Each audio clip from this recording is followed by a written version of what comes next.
One of the big issues that people will call us all the time about are cold welds. And most of the time they address that by turning up the air pressure to the air cylinder. What that increased weld force does is just opposite what we need. Because when we turn up that weld force, that actually makes a difference in the weld resistance. The weld resistance determines the weld heat. So when we are increasing that weld force, it lowers the resistance. Lower resistance, lower heat. And that equals a cold weld.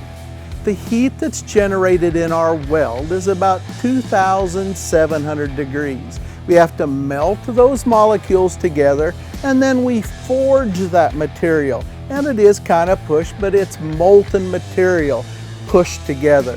Sometimes we can stick a weld together if it is a coated material and it's just bonded. It's not really welded, not fused. It's just stuck together, so it'll break real easy. So if you're having problems with your resistance welding process, call us here at TJ Snow or contact us at tjsnow.com.